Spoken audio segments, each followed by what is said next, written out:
안녕하십니까. 오늘은 통합사회 제2강으로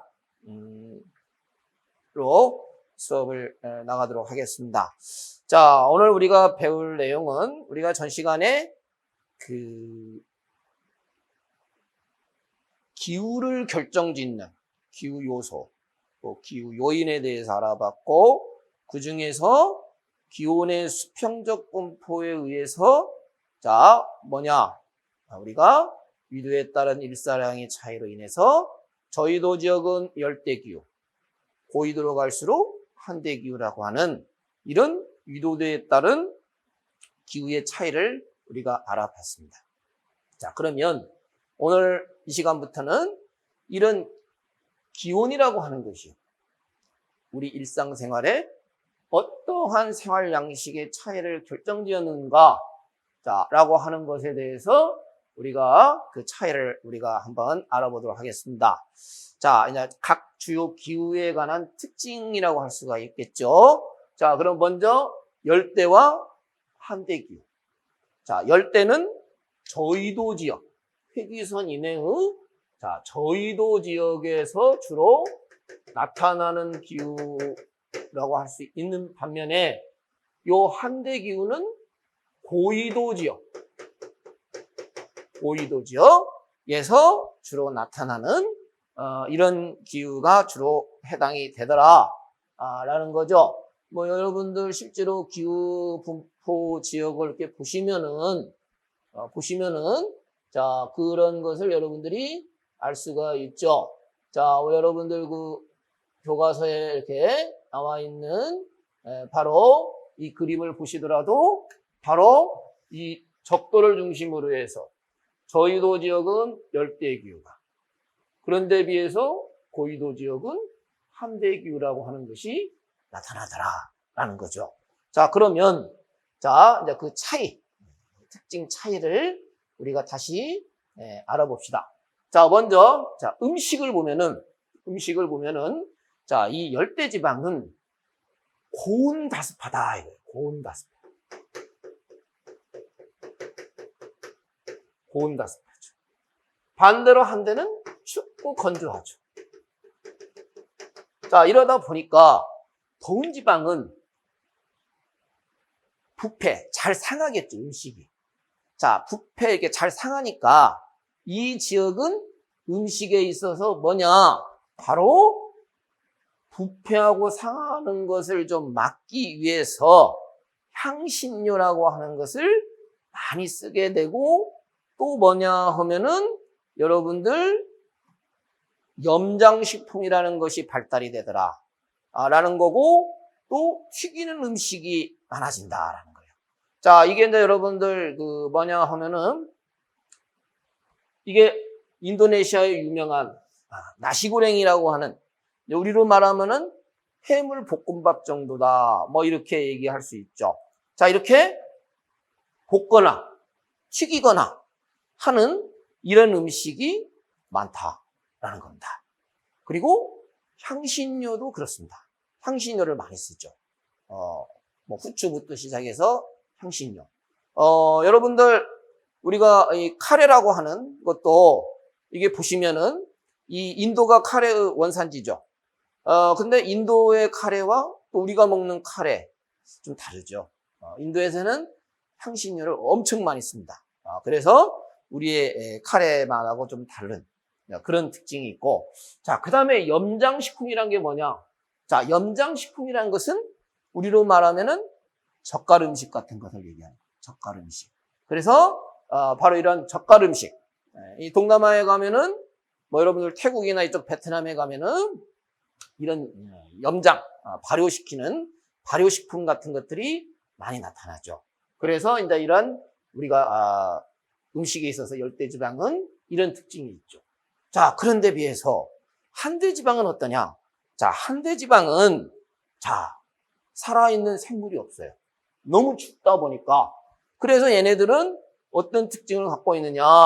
음식이 아까 거기 정리를 해놓은 것처럼 살아있는 생물이 없다 보니까 이것을 그냥 날 것으로 먹는 이런 날고기 섭취가 많다라는 거예요. 날고기 섭취가. 특히 우리가 뭐 불을 떼서 구워야 되는데 이 불 때는 재료인 나무 같은 걸 구하기가 매우 어렵죠. 그러다 보니까 이런 날고기를 섭취하는 경우가 많고, 자, 구하더라도 이제 이것을 훈제해가지고 그 열을 쓰고 남는 것을 더 이용하는 이런 훈제요리가 많다라는 거예요. 자, 그 다음에 채소 같은 걸 구하기가 어려워요. 그래서 이런 육류일주 이런 것들이 발달할 수밖에 없고, 또 저장 음식 같은 것들이 발달한다. 여러분들 우리나라에 김장이라는 것이 있죠. 자, 김장은 겨울에 이 김장을 하는데 이 김장을 하는 이유가 왜 그러냐? 자, 겨울에는 살아있는 식물이 없습니다. 그러니까 그것을 미리 저장을 해놔서 우리가 먹는 이런 김장이라고 하는, 김치라고 하는 이런 저장 음식이 우리가 발달이 된 것처럼 얘네들도 이러한 저장 음식이라고 하는 것들을 이와 같이 발달을 시키지 않을 수가 없었다라는 거예요. 자, 그 다음에 또 여러분들 우리가 이제 바로 우리가 이제 이 음식으로서 이 추운 지방에서는 날 것을 그대로 먹기도 하고, 그렇죠. 여러분들 혹시 중학교 때 툰드라 기후라고 하는 거 배우셨을 겁니다. 자, 이런 툰드라 기후 같은 경우에 바로 구체적으로 얘기하면 수렵, 어록, 이런 것들 하죠. 자, 이게 이 그림이 여러분 잘 아는 이누이트족이라고 하는, 우리가 이제 일명 에스키모라고 하죠. 지금 날것을 먹는 이런 하나의 사진입니다. 이렇게 특히 날것을 이렇게 위주로 먹는 것은 얘네들이 채소를 먹지 못하기 때문에 비타민 같은 것들이 부족하다고 해요. 그래서 이렇게 날것 위주로 이렇게 먹는 이런 경우가 많고, 자, 그 다음에 또 이 그림은 뭐냐 하면은, 자, 바로 이 지역에서 이제 우리가 그 어로 활동을 하고 있는, 어로 활동을 하는, 자, 그러한 하나의 환경이죠. 어로라든지 또 수렵.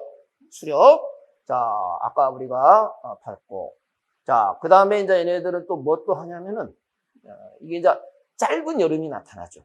짧은 여름. 자, 이때 이제 여러분 잘 아는 이 술록이라는 것을 또 유목 생활도 하기도 합니다. 이 함대 기후에 이제 이 짧은 여름에는 이게 유목도 하죠.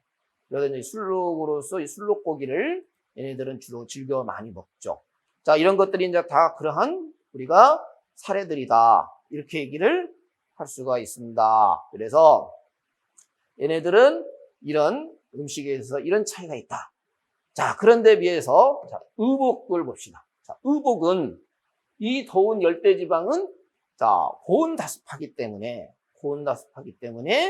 얘네들의 전통적인 복장이 어떤 그 양식을 띠느냐, 이렇게 주로 얇고 가볍고 이렇게 많이 이런 그 간편하게 입는 이런 경향을 띠고 있죠. 그래서 우리가 바로 이러한 특징을 갖고 있다. 얘네들은 통풍의 역점을 두고 있다. 시원하게 라는 거라면, 반대로 자, 이 추운 한대 지역은 반대로 어떠냐? 너무나 춥기 때문에 이런 소못이라든지 또 가죽옷이라든지 이런 것들의 형태를 띌 수밖에 없고, 결국은 얘네들은 무엇의 목적을 두고 있냐? 추위를 막기 위해서 방한, 두껍고 무겁죠? 방한의 역점을 두고 있다. 라는 겁니다. 자, 그 다음에, 이제 그, 가옥을 봅시다. 더운 지방은, 개방적 구조의 특징을 갖고 있다. 이렇게 얘기를 할 수가 있죠. 개방적 구조의 특징을 갖고 있다. 자, 이게 무슨 말이냐? 자, 이 그림은 우리나라의 전통 가옥의 지역별 가옥 구조 특징을 나타낸 거예요. 자, 보시면, 자, 우리가 더위가 심한 이 남부지방. 자, 이 남부지방은 방의 배열이 한 줄로 되어 있어요. 한 줄로 되어 있으니까 밖에다 보면은 내부가 다 보이겠죠. 자, 이렇게 개방적 구조의 특징을 갖고 있는데 반해서 자, 우리나라 가장 추위가 심한 여기 보면 관북형이라고 되어 있죠. 관북형, 이 관북지방이란 말은 함경도를 관북지방이라고 해요. 함경도. 관서지방이라고 하면은 평안도를 관서지방이라고 합니다. 그럼 이 추위가 심한 이 함경도의 방의 배열을 보세요. 어떻게 되어 있어요? 밭전자 형태로 되어 있죠. 밭전자 형태. 밭전자. 밭전자. 밭전자 형태로 되어 있죠. 자, 바로 벽이 두 개가 된다. 그러면은 여기에 이렇게 우리가 이제 기거를 하면은 벽이 두 개니까 겨울에 추가온 북설계 저풍을 차단하기에 좋겠죠. 그래서 이렇게 이 추운 지역으로 갈수록 우리나라도 폐쇄적 구조라고 한 반면에 여기는 일자형으로 되어 있는 개방적 구조의 특징을 갖고 있다. 이런 우리가 차이가 있죠. 그래서 바로 이런 차이가 있고, 자, 더운 우리가 이제 열대지방은 또 전통 가옥이 어떤 특징을 갖고 있느냐 하면은, 자, 여기 보세요. 이렇게 지면으로부터 떠 있죠. 떠 있다 이거야. 왜 떠 있느냐? 자, 이런 것을 우리가 고상식 가옥이라고 해요. 고상식 가옥. 고상식. 고상식. 그렇게 뭐 고상하지는 않죠. 그러나 왜 고상식이라고 하냐? 높을 꽃자. 자, 높을 꽃자. 집안으로부터 높게 돼 있다 이거야. 높은. 그래서 고상식이다. 이렇게 하죠. 그러면 왜 이런 고상식이냐? 여기서부터 올라오는 뜨거운 지열, 또 습기, 해충, 이런 것들을 차단하자 이거예요. 차단하자, 방지하자. 그래서 이런 고상식 가옥이라고 하는 이런 특징을 우리가 취하고 있습니다. 자, 특히 이런 고상식 가옥도 있지만 여러분들 우리가 더운 이 동남아 가서 보시면 뭐가 또 있어요? 여러분들 바로 물 위에다가 집을 짓는 이런 수상가옥도 있죠. 시원한 수상가옥. 그래서 이런 수상가옥도 나타난다. 그러니까 얘네들의 특징은 역시 통풍의 역점을 두고 있다라는 건데, 우리나라도 아까 우리가 그림에서 한번 언뜻 봤지만 이 남부형 같은 경우에는 아까 전통가옥 구조를 보시면은 반드시 뭐가 나타나냐 하면은 대청마루라는 게 나타나요. 이게 중부지방까지는 이게 나타나요. 자, 바로 이게 대청마루예요. 대청마루. 그렇죠. 이렇게 탁 터져 있죠. 그래서 시원하게 통풍이 되면서 자, 여름에는 이 대청마루가 침실도 됩니다. 침실도 되는데 바로 여기서 이제 시원한 밑에서 찬 공기가 올라오죠. 그래서 여름에 아주 시원하고, 이래서 이게 하나의 이제 거실로서 우리가 이제 바로 주 생활 무대가 되는 공간이 요 대청마루라고 하는 건데, 아까 봤지만은 우리나라 북한 지방에는 이 대청마루라는 것이 없어요. 아까 여러분들 여기 보시면 관북지방을 보시면은 대청마루라는 게 없죠. 여기는 대신에 뭐가 있냐 하면은 정죽관이라는 것이 있습니다. 자, 이 정죽관이라는 게 도대체 뭐냐 하면은, 자, 여기는 너무 추위가 심해요. 그러니까 밖에 함부로 돌아다니다가는 쉽지 않죠. 그래서 이 정죽관이라고 하는 것을 둠으로써 이 정죽관이 뭐하기 위해서 뒀느냐 하면은, 자, 여기 보시면은 이 정죽관이라는 것은 방과 부엌 사이에 자, 부엌하고는 벽이 없어요. 그래가지고 온돌 장치를 쉽게 말하면 공간인데, 여기는 자, 손님이 오면 여기서 손님도 맡고 여러 가지 허드렛 일도 하고 또 식사도 하는 일종의 다용도방이 되겠습니다. 다용도방. 그래서 자, 이것은 너무 밖이 춥기 때문에 밖에 나가서 생활할 수 없기 때문에 이런 공간을 만들었다라는 거예요. 그래서 남부지방의 대청마루와 아주 비교되는 그러한 공간이 이 정죽관이다. 이렇게 얘기를 할 수가 있고요. 자, 우리가 이제 바로 이 정죽관, 있고, 그 다음에 이제 여러분들 또 뭐가 있냐 하면은, 우리가 이제 이 더운 추운 지방에는 여러분 전통적인 가옥으로서 이글루라는 것이 있었죠. 이글루. 자, 얼음집이죠. 얼음집. 그런데 이 이글루라고 하는 이제 우리가 그 얼음집 1년 내내 쓰는 건 아니에요. 자, 우리가 아까 뭐라고 그랬어요? 이게 이제 이글루죠. 짧은 여름이 나타난다.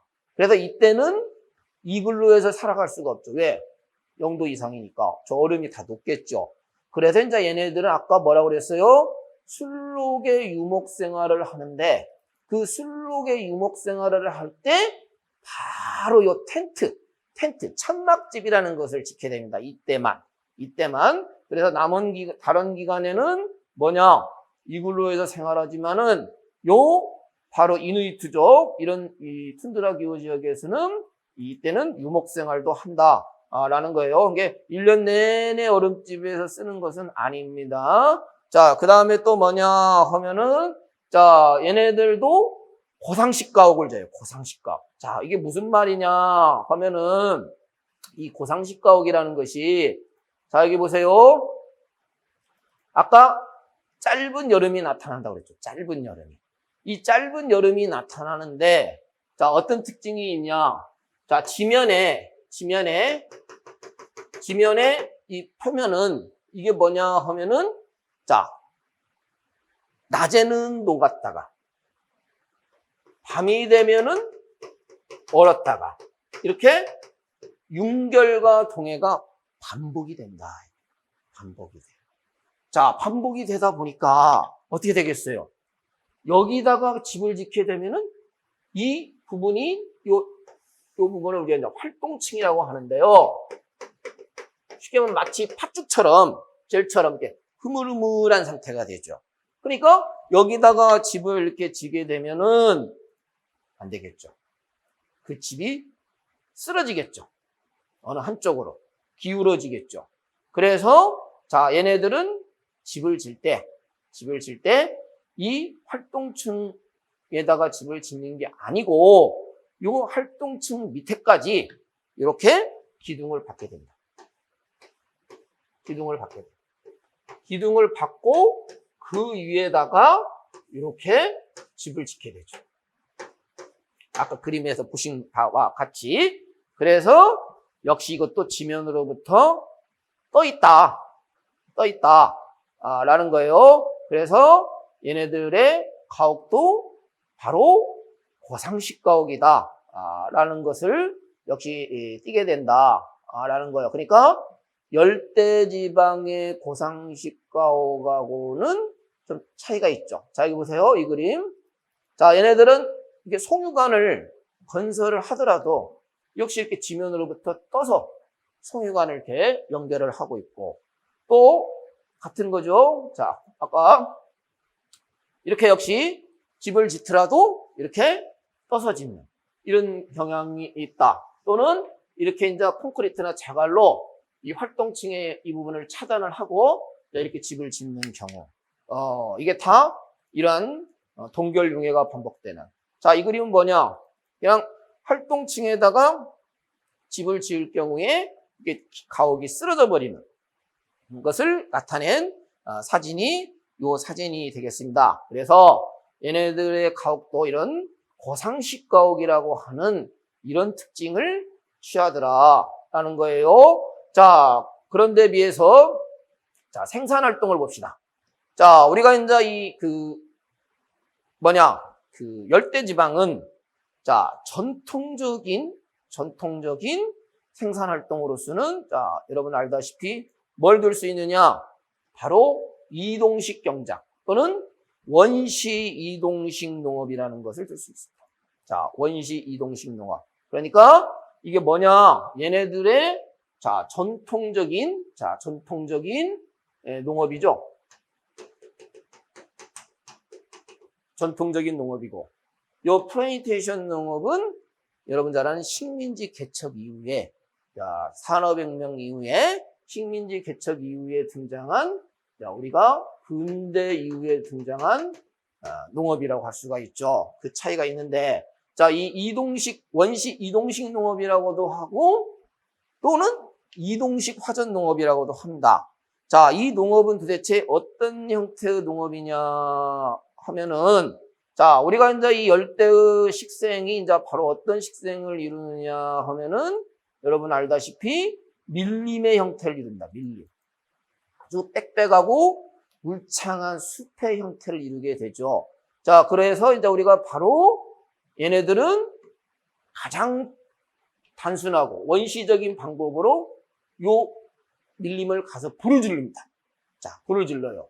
불을 질러가지고, 자, A라고 하는 지역은, 자, 불을 질러요. 불을 지르고, 이 불은 가서 끌 필요가 없어요. 지가 저절로 꺼져요. 왜? 여러분 잘 아는 매일매일 스콜이라는 게 옵니다. 스콜. 우리의 말하면 소나기죠. 소나기. 이 스콜이라는 게 와요. 스콜.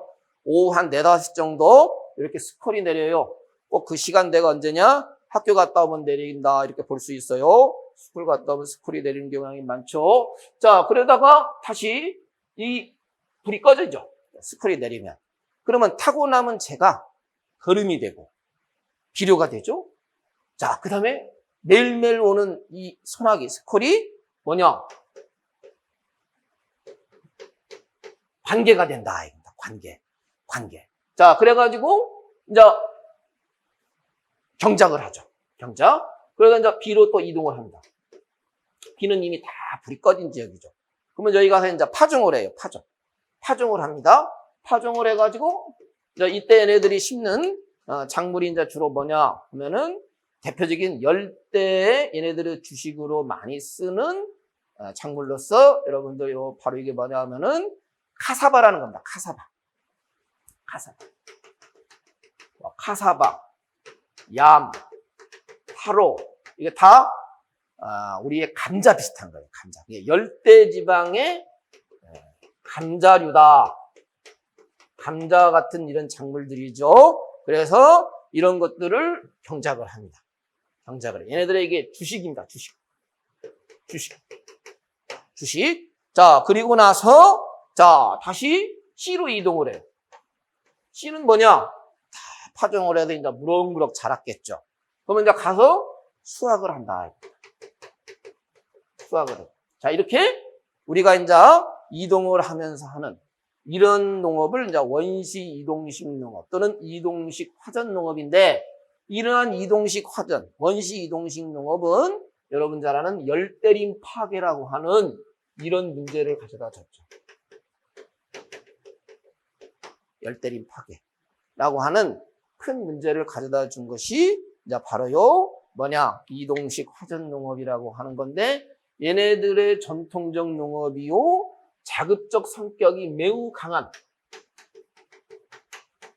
그 대신에 이제 규모가 플랜테이션에 비해서는 규모가 작은 그러면서 이제 노동력을 많이 쓰는 노동집약적인 그러한 특징을 취했다라고 할 수가 있어요. 자, 그런데 비해서 우리가 이제 이 플랜테이션 농업, 자, 이 플랜테이션 농업은 자, 이 전통적인 이동식 경작하고는 다르게 아까 얘기했죠? 근대 식민지 이후에 개척해서 이룬 농업인데 이 플랜테이션은 이것에 비해서 규모가 대규모예요. 대규모고 대부분이 상품 작물입니다. 아까 우리가 이동식 경작은 주식이라고 그랬죠. 얘네들은 주로 상품 작물로서 기호식품, 여러분 잘 아는 커피, 차, 사탕수수, 이런 것들. 그 다음에 공업 원료, 고무, 대표적인 면화, 이런 것들을 했고, 그 다음에 이것은, 자, 백인이 경영을 하는. 그리고 어떤 한두 가지의 작물만을 경작하는, 단일 작물 위주로 경작을 하는 형태를 취한 것이 요 플랜테이션 농업이고, 한마디로 얘기한다면은 식민지 수탈 농업이다. 이렇게 얘기를 할 수가 있는 것이 이 플랜테이션 농업이고, 자, 그런 작물들이 주로 고무, 카카오, 또